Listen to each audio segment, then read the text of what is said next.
It was a Friday night, one of those nights where the silence in the house felt almost alive.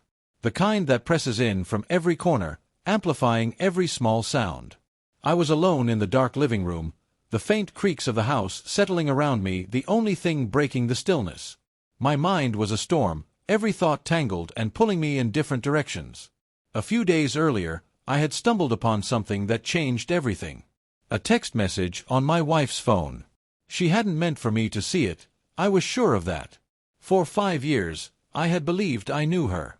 Of course, like any couple, we had our share of arguments, struggles, and compromises, but I always thought our foundation was solid. We had weathered storms, built a life, shared dreams. Or so I thought. But when I saw that message, from a name I didn't recognize, I felt my stomach drop, a sinking weight that told me, before I even understood why, that something was terribly wrong. My heart thundered in my chest as I opened the message, a part of me hoping, praying, that it was nothing. But there it was. The truth I wasn't prepared to face. Proof of an affair. They were planning a date. Each word was a dagger, sharp and precise, cutting into me. Yet I couldn't stop reading. The excitement in their tone, the flirtatious exchanges, the emotional connection, it was all there, laid bare in front of me. This wasn't just some random, passing mistake. This was something deeper. A secret life, one I wasn't a part of. The shock hit me like a tidal wave, threatening to drag me under. It wasn't just the betrayal itself, though that was unbearable. It was the realization that so many moments in our life together, moments I had cherished, now felt tainted. The vows we exchanged on our wedding day, the anniversaries, the small, seemingly insignificant routines that made up our days. Every memory seemed stained by this revelation. But even in the midst of that storm of emotions, I knew one thing. I couldn't confront her right away. I needed time. Time to think. Time to plan.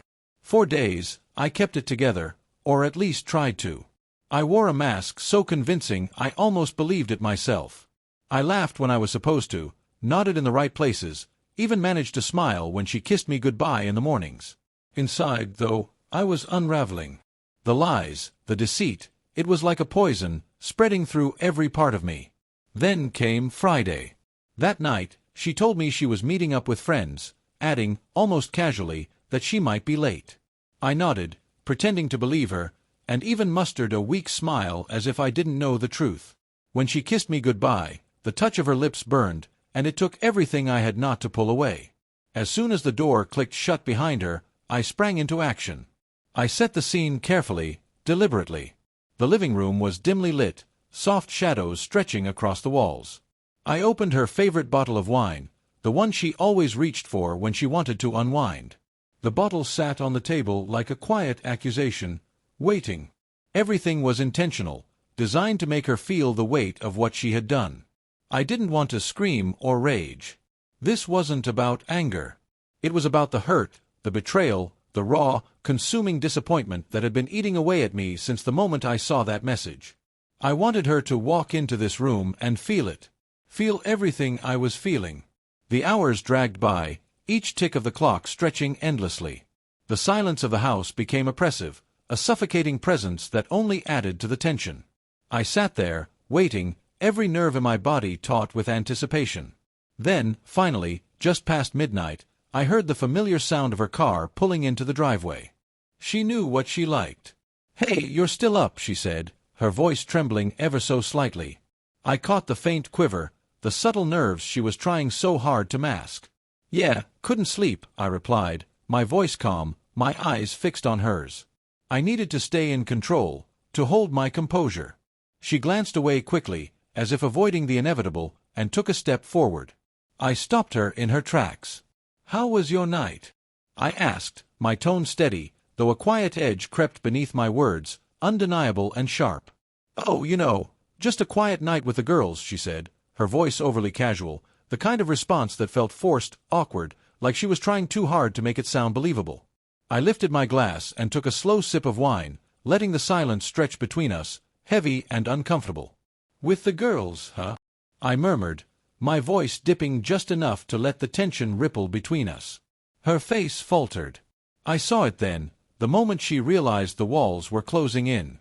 Her color drained, her composure cracked, and panic bloomed in her wide eyes. She opened her mouth to speak, but I raised a hand, cutting her off before she could begin. "Save it," I said, my voice low but firm. Reaching for my phone, I held it up, the damning evidence on full display. "I know where you were tonight. And I know who you were with." Her face went pale, her lips trembling as she tried to summon words that wouldn't come. "Look, I can explain," she stammered, her voice breaking under the weight of her desperation. I stood up, creating distance between us, my heart pounding with a mixture of anger and pain. "Explain," I echoed, my voice rising now as the storm I'd been holding back for days began to break free. "Explain how you've been sneaking around behind my back. Explain how you've lied to me every single day." She froze, her eyes glistening as tears began to spill. Her lips moved, but no sound came out. The weight of her betrayal pressed down on her, silencing her in the way words never could. "I thought we had something real," I said, my voice faltering despite my best efforts to stay strong. "I trusted you. I gave you everything I had. And this is what I get in return." Her sobs grew louder, raw, and unrestrained. She reached out toward me, her hand trembling, but I couldn't let myself feel anything. Not pity, not sympathy. "Not now. Please, just let me explain," she begged, her voice cracking, trembling with fear and regret. "Explain," I repeated coldly, the bitterness dripping from my words. "You've been explaining nothing but lies for weeks. I don't want your excuses. I don't want anything from you anymore." I stood there, watching as the truth crushed her. She looked up at me, her tear-streaked face a portrait of desperation, but I stayed resolute. "I had to be." "Pack your things," I said, my voice low but steady. "I want you out by tomorrow." She froze, her expression twisting into disbelief, regret, and sorrow all at once. But I didn't care anymore.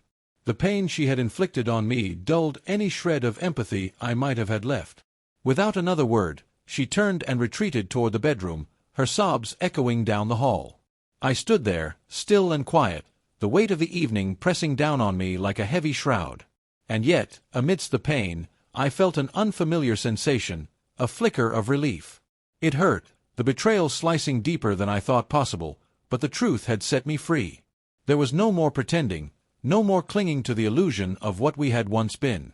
That night, as I sat alone on the couch, staring into the quiet darkness, I realized something profound. Letting go was one of the hardest things I'd ever done, but it was also the only way I could begin to heal.